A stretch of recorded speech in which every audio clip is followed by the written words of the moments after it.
Hey guys, Kevin here, coming to you live from DC, and we don't do this often. Well, if you're in Adam, you know that I do Coffee with Kevin videos. Usually every week you'll see one pop up in the Facebook group. But what I wanted to do was do some interview style stuff because I'm sure most of you are sick of hearing me talk. You're sick of looking at my stupid face. Now you have two other faces to look at.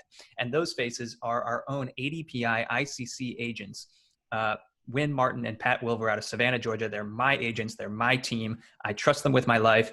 And they both went to West Point. Despite Pat's beard, he did in fact go to West Point.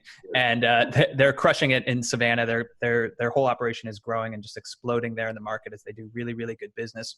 But what we're here to talk about today as we sip our coffees is closing costs. I've had a lot of questions in the group come to me privately or just in the group. Hey, what's all involved in closing costs? I hear closing costs are like the worst thing ever. Well, I wanted to bring some agents on, and I wanted to bring some ADPI certified agents on to talk about closing costs, what they are, and why you shouldn't necessarily be afraid of them, especially if you plan to VA house hack. And I say ADPI certified agent, what does that mean? So over the last 12 months now, ADPI has been going through finding agents and vetting them and making sure that they are the best agents in that market to talk to veterans. They have to have a military affiliation. These two gentlemen have been to West Point and they're veterans themselves, and they have to know what it means to invest. And these two gentlemen are investors themselves. So they know investments, they're qualified agents, and they have a military affiliation. So we just don't want agents just like spewing crap about the VA loan that they just think they heard from their cousin's, brother who's a lender. We wanted to talk to the real deal. So Wynn and Pat, thank you for your time, and let's talk closing costs. Sure. Yeah. So closing costs. So the biggest thing that the question that I get is, I want to use my VA loan. Does that mean I don't have to pay closing costs? What do you guys say about that? Well, you do have to pay closing costs, but you can ask the seller to pay for up to 4% of the purchase price of your house and closing costs. So generally, you can get the seller to cover most, if not all, of your closing costs. But there is still closing costs. Somebody's got to pay for them. Okay. So what are these closing costs? Like, I have all this, I'm paying. So that's a good tidbit because you said up to 4%.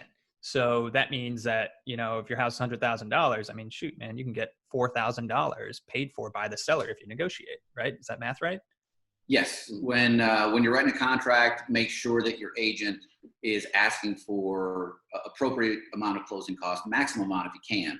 The last probably 10 or 11 we've done VA loans, the buyer's actually gotten money back. We've negotiated for a good amount of money.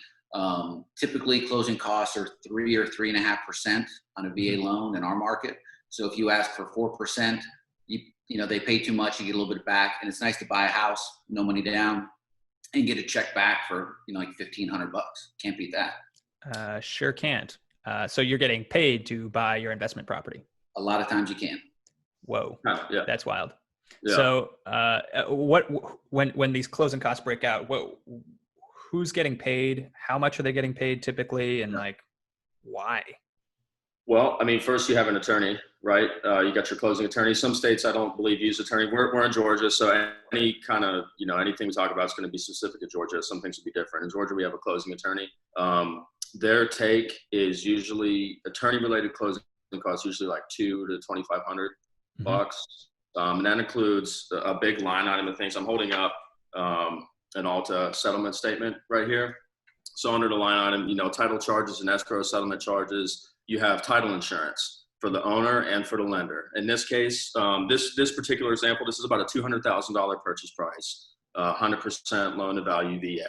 In this case, title insurance total was about $1,000 for the lender's policy and the owner's policy. Attorney's fees in this case were $645. You have some assorted title related fees, $45, $20, $195 for a binder, another $150. There's a bunch of little. But it's kind of all like attorney related. This is attorney related stuff, and this isn't really this is going to change attorney to attorney. There's so many closing attorneys, they have to be kind of competitive. But that's what's involved. That usually comes out to between $2,000 and $2,500. And then title insurance itself, correct me if I'm wrong here, but that is, you're getting insurance on the title of the property to make sure that the title is coming from Joe who's selling the property, and Joe is who he says he is, and he actually owns the property, giving it to you or transferring it to you and making sure that you own it. Correct. And every state's different. Some states don't require deeds to be recorded in the courthouse. And so they could have a deed in a safe deposit box or buried in the backyard from a long time ago. They could present it to a judge and say, this is legally my land. And so what title insurance does, it just prevents, it ensures both the lender and the owner that won't happen. And if it does, this title insurance company will go to bat for you. Right. Okay. Do you want us to get into like what title insurance is? No. Just kind of 30,000 foot overview, I think, for our That's our a good discussion for another time, though, I think. Yeah, there's plenty of coffee, man. We got lots of coffee. Yeah. Now, another thing in the closing statement, besides the attorney's fees, are going to be escrow. All VA loans have to have escrow. And that is basically your mortgage company is going to pay your taxes and insurance, is what that is. So you're going to get a monthly statement for, say, $1,000 a month. $800 is going to go towards the principal and interest, and then the mortgage company is going to set aside a little pot of $200 each month to go in a separate bank account. So when your annual taxes and insurances are due, they'll pay them on your behalf. What they do at a closing is they collect, normally, 3-4 months worth of escrow charges, which is taxes and insurance, to kind of prime the pump. They take that out on the settlement statement, put it in a bank account to get started, and that's your starting balance. And then every month, in this example, $200 will go towards that. So when tax time comes, you're covered. So that's going to be on the settlement statement also. Yeah, and that's a really good point, Win, because I remember Win, 2.5 years ago, giving me the same exact speech because I had so many questions on my lending statement. I was like, why am I giving $1,000 or whatever it was dollars to escrow? Who is escrow? And then, but I figured it out when that tax bill came, and they were like, your taxes have been deducted from your escrow account. And I was like, oh, so I don't have to worry about calling the city and paying them. It's like, nope, it's all taken care of. Yep. Lender does it. All done. And you're also paying your first year homeowner's insurance also. So that's in addition to the escrow. You're paying your first year homeowner's insurance premium. You're paying your escrow. This statement is 2 months of property taxes and 3 months of homeowner. It kind of varies. Yeah, it varies. Right. How much you're actually going to pay in the escrow.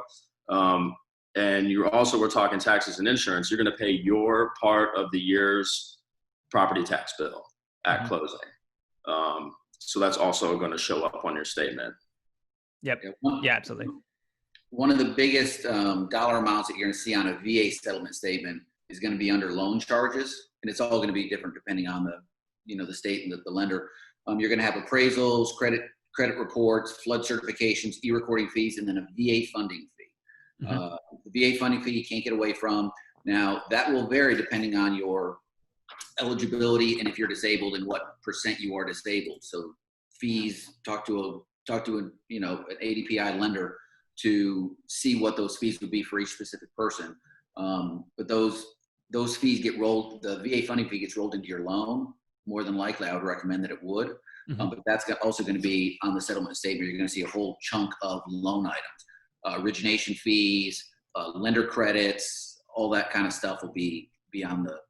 Yeah, and we call that we call that wrapping it into your loan, like Wynn was saying. And for those of you who are analyzing a property right now and you're thinking, oh, I might want to use a VA house hacking calculator, ADPI's VA house hacking calculator, the base Excel spreadsheet that you have access to in Operation Atom right now in the Facebook group. Click on Files, click on ADPI house hacking calculator.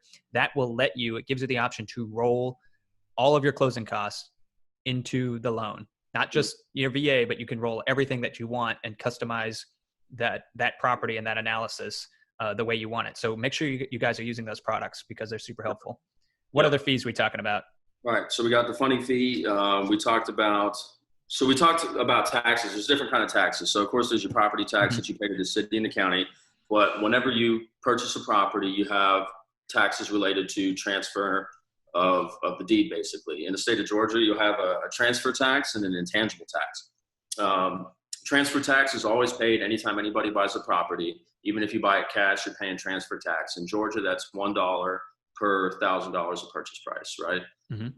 So in the case of this property that sold for $197,000, that was $197, right? Mm-hmm. Intangible tax is something you only pay when you take out a loan, and you pay that is $1.50 per $500 of loan amount in the state of Georgia. All right, this is going to be different anywhere. Most states have similar taxes, but that's the state of Georgia. In this case, $197 of transfer tax, $600 of intangible tax, and then you have court recording fees at $70. That's kind of, yep, just whatever. Yep. Cost of doing business stuff. Yep. Yep. Yeah. Okay. What about realtor fees? Right. Yep. Realtor fees and commissions for all the hard work that the realtors do on both sides. It's going to vary from state to state. In Georgia, that's a seller cost, so that's not going to be on the buyer at all. When you're buying a house and you're working with a realtor, you'll probably be signing a buyer brokerage agreement, whether it be exclusive or not exclusive. And then there's a little checkbox somewhere that says, the realtor is entitled to an X% commission. If the seller doesn't pay it, the buyer will or will not be responsible for any difference that is. Trophy Point Realty here, we always say not responsible. We never have a buyer be responsible for anything. If we don't get paid, we don't get paid. But in the state of Georgia, sellers pay the commissions. So hopefully, most states they can negotiate to not have any commissions come out of the buyer's side. Yeah, and that's really clutch, because when you're buying a property, you're kind of focused on analyzing the deal and making sure, when we're talking investment property here, you want to make sure it cash flows, and you don't want to be, totally stabbed with these hidden, oh, by the way, you owe a 3% commission. No, that comes out of the seller's end. But you also need to understand that when you're negotiating with sellers, know that they either know or they're being advised that, hey, you're going to, as a seller, you're going to have to pay 6%, in commissions, 3% to the agent that you're working with, 3% to people like, that are representing the incoming buyer, guys like you. And, so you got to know what they're, when you're buying a property, or trying to figure out, okay, what's the seller's bottom line? Well, make sure you add 6% if it's on the market and it's been listed and they're working with agents, because that's going to be something you have to cut into. That's why we always try to say, find for sale by owner, FSBO listings, or find off-market listings. And maybe they're not working with an agent. Maybe you can, or maybe the seller can save 3% and then pass those savings on to you as the buyer. That's why, when we're looking, if you're looking for investment properties, always try to look off-market. We work a lot of, in the nature of our business, we work with a lot of investors. So we're looking at a lot of off-market deals. And, of course, we want to get paid. We try to work some payment in for ourselves. But, of course, yeah, finder's fee or something like that. Yeah. But, we try to make the deal work for both ends.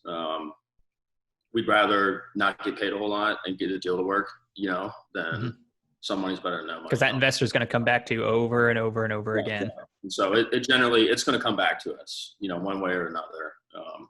But yep, absolutely.